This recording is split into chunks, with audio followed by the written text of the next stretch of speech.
তরফ থেকে এই ধরনের রূপকের আদলে উস্কানিমূলক মন্তব্য করা যায় কিনা তাই নিয়ে। আর আজকে যে খবর পাচ্ছি আমরা, অভিষেক বন্দ্যোপাধ্যায় সেই মন্তব্যগুলোর জন্যই তার বিরুদ্ধে এফআইআর দায়ের হয়েছে। বিধাননগর সাইবার ক্রাইম থানায় এফআইআর রুজু রাজ্য পুলিশের তরফ থেকে। যে কটা ধারা দেওয়া হয়েছে তার মধ্যে বেশ কয়েকটা জামিন অযোগ্য।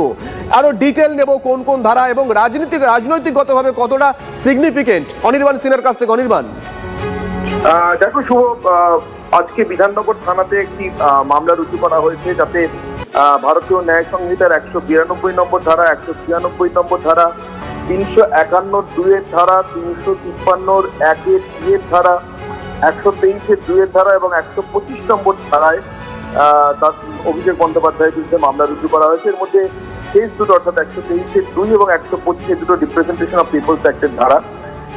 আজকে রাজীব সরকার নামে জনৈক ব্যক্তি, তিনি তার করা অভিযোগের ভিত্তিতে এই মামলা রুজু করা হয়েছে। যে মামলাতে নির্বাচনের প্রচার চলাকালীন পর্বে অভিষেক বন্দ্যোপাধ্যায় যে সমস্ত মন্তব্য করেছেন, রাজীব সরকারের বক্তব্য অনুযায়ী যে মন্তব্যগুলো হিংসাতে প্রণোদনা জুগিয়েছে অর্থাৎ ইনস্টিগেট করেছে, এবং যে মন্তব্যের জেরে আরো ভয়ঙ্কর রকমের হিংসাত্মক ঘটনা ঘটে যেতে পারত বলে তিনি শঙ্কা প্রকাশ করছেন।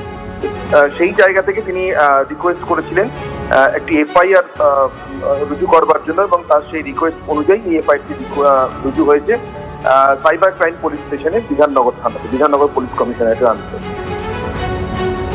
সঙ্গে থাকো। এই মুহূর্তের বড় খবর, অভিষেক বন্দ্যোপাধ্যায়ের বিরুদ্ধে এফআইআর দায়ের। বিধাননগর সাইবার ক্রাইম থানায় এফআইআর রুজু রাজ্য পুলিশের। নির্বাচনী প্রচারে উস্কানিমূলক বক্তব্যের অভিযোগ।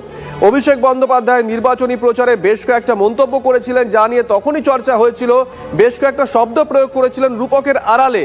তখনই অনেকে প্রশ্ন তুলেছিলেন, তৎকালীন শাসক দলের সর্বোচ্চ নেতৃত্ব এই ধরনের রূপক ব্যবহার করে কোনো মন্তব্য করতে পারেন কি পারেন না তাই নিয়ে।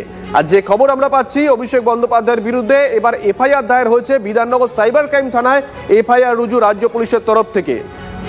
কি ধরনের মন্তব্য অভিষেক বন্দ্যোপাধ্যায় সেই সময় করেছিলেন একবার শোনাই। সবসময় উদারতায় বিশ্বাস করি না। যারা 5 বছর ধরে অত্যাচারিত করেছে বাংলার মানুষকে, আইন সবার জন্য এক। আমরা সবাই আইনকে শ্রদ্ধা করি, গণতন্ত্রে বিশ্বাস করি, কিন্তু যেখানে যেখানে এরা বেশি লাফালাফি করবে, শান্তি সম্প্রীতি শৃঙ্খলা বজায় রেখে এবার রবীন্দ্রসঙ্গীতের সাথে একটু ডিজেও বাজবে। কেউ শালীনতার গণ্ডি বেরোবেন না। আমরা বদলা নয় বদল চায় স্লোগান দিয়েছিলাম 11 সালে। তাই যারা বলছে পাল্টানো দরকার, আগামী দিন পাল্টানোর জন্য প্রস্তুত থাকুন। এই বাংলার মাটিতে এসেই জয় বাংলা বলতে হবে। আজকে এই অঙ্গীকার আমাদের সভা থেকে